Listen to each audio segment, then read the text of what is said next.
അനാഥമായതും കത്തിക്കരിഞ്ഞതും അഴുകിയതുമൊക്കെയായ മൃതദേഹങ്ങൾ. ആരും ചെയ്യാൻ മടിക്കുന്ന തൊഴിൽ.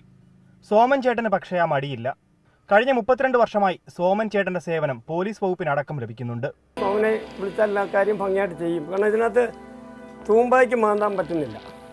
കരിങ്കല്ല്, കുപ്പിച്ചില്ല്, ഉമ്മായ, ഈ ഇത്രയായിട്ട് നമ്മൾ എവിടെയെങ്കിലും ഒന്ന് വെട്ടി ഈ ബോഡിയെ കൊണ്ടുപോയെങ്കിൽ നമ്മുടെ അടുത്ത ഒരു പരിശോധന സമയത്ത് അതിനകത്ത് വ്യത്യാസം വരും.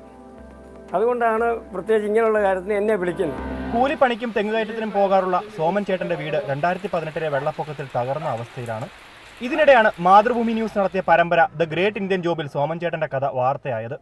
വാർത്ത കണ്ട ബഹ്റൈൻ കേന്ദ്രീകരിച്ച് പ്രവർത്തിക്കുന്ന Shifa Al Jazeera Medical Group Soman ചേട്ടന് സഹായവുമായി എത്തി. ഒരു ലാഭേച്ഛയും കൂടാതെ മനുഷ്യ നന്മയ്ക്ക് വേണ്ടി മാത്രം നാടിനും അതോടൊപ്പം തന്നെ ജനങ്ങൾക്കും ഉപകാരപ്രദമാകുന്ന രൂപത്തിലുള്ള പ്രവർത്തനമാണ്, ഗവൺമെൻറ്റിനെ കൂടി ഉപകാരപ്രദമാകുന്ന പ്രവർത്തനമാണ് സോമൻ ചേട്ടൻ ഇവിടെ ചെയ്തുകൊണ്ടിരിക്കുന്നത്. സംരംഭം കണ്ടെത്തിയ മാതൃഭൂമി ചാനലിനെ ഞങ്ങൾ മുക്തകണ്ഠം അഭിനന്ദിക്കുകയാണ്. മനുഷ്യത്വം എന്ന് പറയുന്ന വാക്കിൻ്റെ അർത്ഥം അദ്ദേഹം ശരിക്കും ഇവിടെ നടപ്പിലാക്കിയിരിക്കുകയാണ്. ജാതിക്കും മതത്തിനും അതീതമായി ഒരു യഥാർത്ഥ ആളിനെയാണ് അദ്ദേഹം സഹായിച്ചിരിക്കുന്നത്.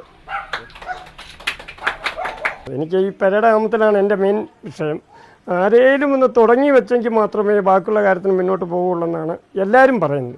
ഇതിപ്പോൾ ഒരു തുടക്കമാണ്. അത് ദൈവം അവരെ അനുഗ്രഹിക്കട്ടെ എന്നേ എനിക്ക് പറയാൻ പറ്റുള്ളൂ. കുടുംബത്തിന്റെയും സോമൻ ചേട്ടന്റെയും സ്വപ്നമായ അടച്ചുറപ്പുള്ള വെള്ളം കയറാത്ത വീട് എന്ന സ്വപ്നം അങ്ങനെ യാഥാർത്ഥ്യമാവുകയാണ് ഇവിടെ. മാതൃഭൂമി ന്യൂസ്, പത്തനംതിട്ട.